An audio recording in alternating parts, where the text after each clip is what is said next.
तो दोस्तों अब बात करते हैं हम, जब हम क्लीन एंड जर्क करते हैं, क्लीन एंड जर्क में वेट को पुल करने के बाद में हम वेट को लेकर बैठ जाते हैं। जब हमारी क्लीन चलती, क्लीन में हम हमारे वेट को लेकर जैसे क्लीन मारते हैं हम बैठ जाते हैं एज टू ग्रास पोजीशन में, वेट को अपने सीने पर लेकर। अब सीने पर लेकर हम बैठ गए, लेकिन यदि आपकी स्क्वाट अच्छी नहीं है, आपके लेग्स यदि मजबूत नहीं है, तब आप उस वेट को लेकर खड़े नहीं हो पाते हैं।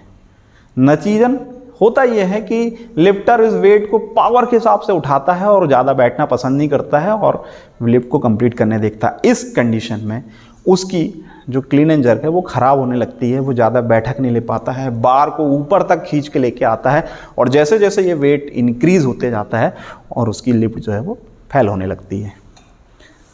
हमेशा वेट को जब भी हम लिफ्ट करें तो उसे कम से कम डिस्टेंस तक उठाकर हमें कैच करना है, तभी तो हम इस वेट को कैच कर पाएंगे। नहीं तो इतना बड़ा कौन पहलवान है कि बहुत इजीली किसी वजन को इतना उठा ले और ऊपर फेंक दे, आसान नहीं होता। हमें वेट लिफ्टिंग में सबसे पहले इस बात का ध्यान रखना पड़ता है कि हमें वेट को कम से कम ऊंचाई तक ले जाकर ही हमें इस वेट को अपने पास ले लेना है, हमारी बॉडी पे ले लेंगे और हम उसको लेकर खड़े हो जाएंगे। तो इसके लिए इंपॉर्टेंट क्या है? इंपॉर्टेंट हुआ कि आपके लेग्स मजबूत होने चाहिए, आपका स्क्वाट बहुत अच्छा होना चाहिए।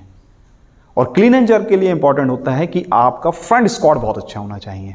फ्रंट स्क्वाट आपका यदि बहुत अच्छा है तो आप क्लीन एंड जर्क के वेट को लिफ्ट कर सकेंगे। तो फ्रंट स्क्वाट बेसिक मैं आपको बता दूं कि फ्रंट स्क्वाट कैसे होता है। फ्रंट स्क्वाट में ये बार लगा हुआ होता है, बार में आपकी प्लेट्स वगैरह जो है हम जो प्रैक्टिस करते हैं वो इस प्रकार से रहती है। आपको जाना है आपके वेट पर, ये लिए आपने वेट को लेने के बाद में ये पोजीशन आपने बनाई, आपके एल्बो जो है वो ऊपर की होना चाहिए, एक कदम पीछे आइएगा और उसके बाद में आप मारेंगे स्क्वाट।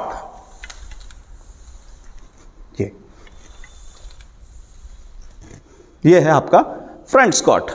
ये लगभग हम सभी जानते हैं कि इसे यूज़ किया जाता है हमेशा क्लीन एंड जर्क को बढ़ाने के लिए। तो ये लेग्स को मजबूत भी बनाएगा, आपके क्लीन एंड जर्क को और बेटर बना देगा। लेकिन आपने एक बात देखी है कि जब भी हम क्लीन एंड जर्क करते हैं तो हम क्या करते हैं, वेट को उठाने के बाद में हम पूरी तरीके से एज टू ग्रास बैठ जाते हैं। पूरी तरीके से एज टू ग्रास बैठ गए, अब यहाँ से हम वेट को ऊपर की ओर उठाते हैं, ना कि वेट को ऊपर से लेके नीचे ले जाते हैं। तो आप वेट को लेके वैसे नीचे बैठ सकते हैं, कोई इशू थोड़ी ना है। मेन चीज़ है इस वेट को ऊपर लेकर जाना, और जब ऊपर लेके जाने की बात आती है तो यहाँ पे हम हो जाते हैं अक्सर फेल, क्योंकि इतना भारी वजन को हम ऊपर लेके कैसे जाएं, ये दिक्कत आती है। तो इसके लिए जो तरीका है उसे मैं बोलता हूँ रिवर्स फ्रंट स्क्वाट।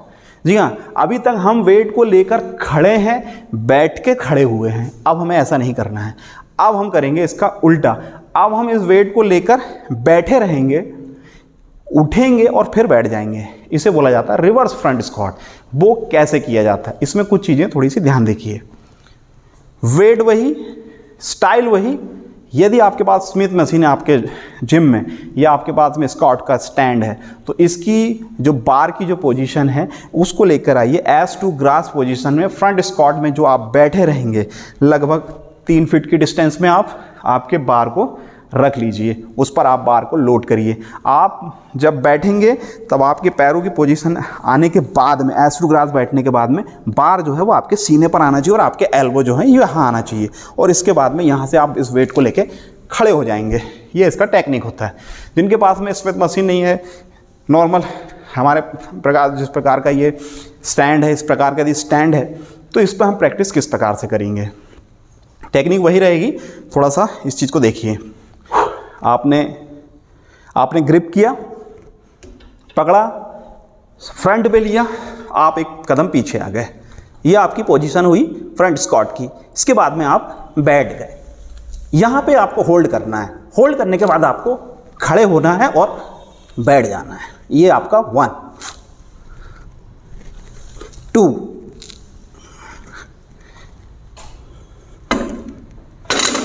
मैंने मारा है फ्रंट स्क्वाट, लेकिन इसकी स्टाइल चेंज है। स्टाइल चेंज ये है कि अब मैं बैठा हूँ, बैठकर उठ रहा हूँ और बैठ जा रहा हूँ।